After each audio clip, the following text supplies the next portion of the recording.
시오리포트 2월 4주차. 안녕하세요. 웰스기업연구소 이수민 연구원입니다. 이번 주는 청년을 채용한 기업에게 드리는 특별한 혜택, 2022년 청년 일자리 도약 장려금에 대해서 알아보도록 하겠습니다. 잠시 후에 시작하겠습니다. 청년을 채용하는 기업은 정부로부터 많은 혜택을 받을 수가 있습니다. 청년 고용 장려금이 그 혜택 중에 하나일 텐데요. 2022년 청년을 고용하는 경우 청년 1인당 월 최대 80만 원, 1년간 최대 960만 원을 지원받으실 수가 있습니다. 지원 대상 기업은 중소기업의 경우 신청 직전 월부터 이전 1년간 평균 고용보험 피보험자 수가 5인 이상인 경우에 신청이 가능합니다. 물론 고용보험의 피보험자 수가 5인 미만인 경우에도 신청이 가능한데요.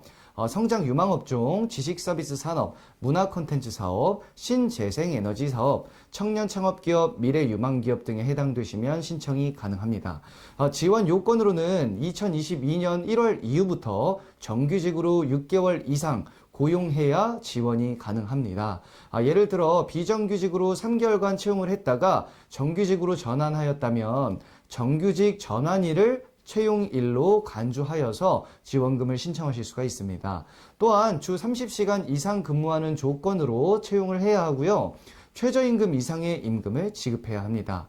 또한 채용일로부터 3개월 이내에 참여 신청을 해야 지원을 받으실 수가 있습니다. 지원 수준은 1개월 최대 80만 원을 지원하고요. 최장 12개월 총 960만 원을 지원받으실 수가 있습니다. 지원금의 한도 기준은 채용된 청년의 수를 기준으로 하고요. 직전 1년 고용보험 피보험자 기준으로 50%, 비수도권 기업의 경우 100%로 합니다. 물론 기업당 최대 인원은 30명까지로 제한을 합니다. 예를 들어 기업의 전년도 고용보험 피보험자 기준 인원이 40명인 경우 수도권 기업은 20명, 비수도권 기업은 40명인데 기업별 한도가 30명이기 때문에 30명에 해당하는 금액을 지원받으실 수가 있습니다. 신청 방법은 온라인을 통해서 가능하고요. 검색창에서 청년 일자리 창출 지원 사업을 입력하시면 이동이 가능합니다. 대표님, 이제 2021년 귀속분에 대한 결산이 시작되는 계절입니다. 이 결산식에 맞춰서 무엇을 준비해야 하는지 저희 웰스기업연구소 정우혜 소장님을 모시고 알아보도록 하겠습니다. 안녕하세요. 웰스기업연구소 정우혜 소장입니다. 자, 이번 주에는 대표님들에게 이제 결산에 대해서 말씀드리고자 합니다.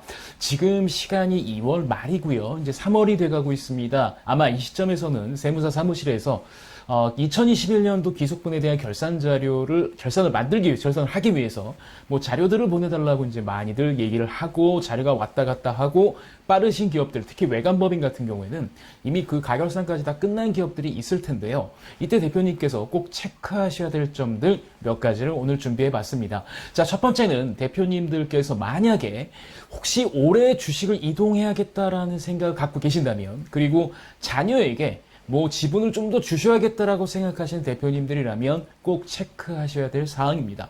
비상장 법인의 주식 가치는 손익과 자산, 이 두 가지를 가중평균해서 계산을 하는데요.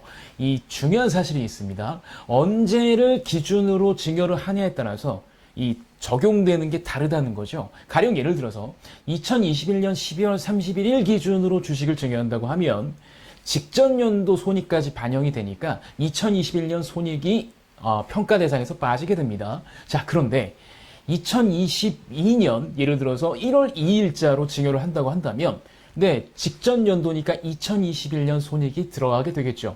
그래서 2021년 손익을 넣고 계산하느냐 빼고 계산하느냐 뭐 그렇게 많은 차이가 없을 거라고 생각할 수 있지만, 예를 들어서 자산 대비 손익이 많은 기업이라고 한다면, 그러니까 자산 대비 손익이 많은 기업이라고 한다면 부채 비율이 좀 높거나 아니면 그러니까 제가 말씀드린 자산은 순자산 기준이기 때문에 부채 비율이 높거나 하는 기업들, 그리고 어쩌면 서비스업 같은 경우가 손익 비중이 클 수가 있어요. 그런 기업들 같은 경우는 2021년 12월 31일자를 기준으로 하느냐 2월 2일자를 기준으로 하느냐에 따라서 주식 가격이 달라질 수 있습니다. 그래서 이걸 판단하기 위해서 가결산을 미리 보신 다음에 증여일자를 선택하시는 게 조금이라도 세금을 줄일 수 있는 방향인 거죠.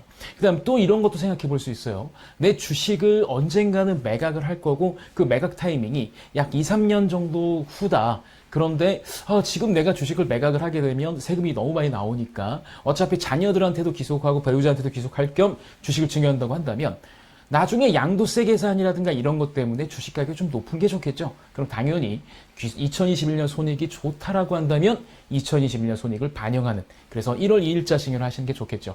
그럼에 따라서 증여 신고월도 좀, 증여를 신고하는 기간도 좀 달라지기 때문에 이 점을 꼭 체크하셨으면 좋겠다는 말씀 드리고 싶습니다. 자, 그 다음 두 번째입니다. 주식을 이동하지 않겠다고 하신다면, 가결산 필요 없구나. 아닙니다. 주식을 이동하지 않는다고 한다면 또 그것도 한번 체크해 보시죠. 부실자산이 가지급금이 있다. 그러면 한번 생각해 보셔야 됩니다. 예를 들어서 주식을 이동할 계획이 있는데 가지급금이 있다. 그건 진짜 체크해 봐야 되는 거고, 그냥 일상적으로 가지급금이 그냥 계속 있는 법인이라고 한다면 가결산을 통해서 이 가지급금을 어떻게 처리할 것인가에 대한 부분을 이제 고민을 해 보셔야 됩니다. 예를 들어서 간단하죠. 올해 가지급금이 좀 쌓였다.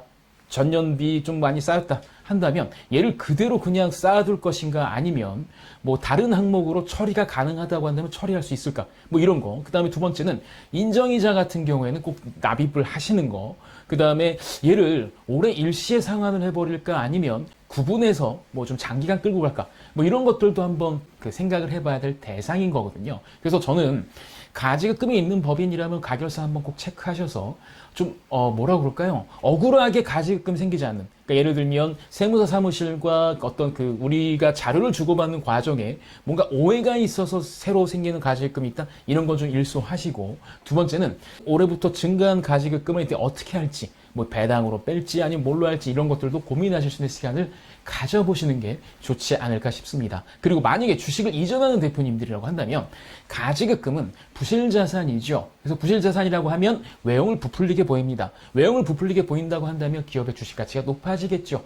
그래서 가지급금을 해소를 하고 주식을 없앨 것이냐, 주식을 증여할 것이냐, 아니면 주식을 이동할 것이냐, 이런 것들도 판단 기준이 돼야 되기 때문에 혹시나 주식을 이동하셔야 되거나 아니면 가지급금 때문에 좀 고민이 많으신 대표님들은 꼭 가결산을 꼭 체크하셔서 올해 어떤 의사결정을 내릴지 그 판단을 하시는 게 중요할 것 같습니다. 그다음 또한 여러 대표님들도 가결산을 한번 보십시오. 보셔야만 나중에 혹시 세무사무사 사무실하고 미스가 돼서 뭔가 생기는 불이익들을 줄일 수 있으니까요.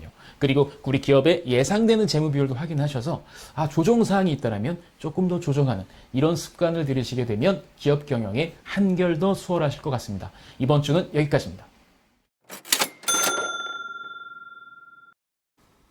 이번 주 저희가 준비한 소식은 여기까지입니다. 저희 웰스기업연구소는 중소기업의 성공을 위해서 항상 최선의 노력을 다하고 있습니다. 좋아요, 구독, 알림 버튼은 저희가 콘텐츠를 만드는 데 많은 도움이 됩니다.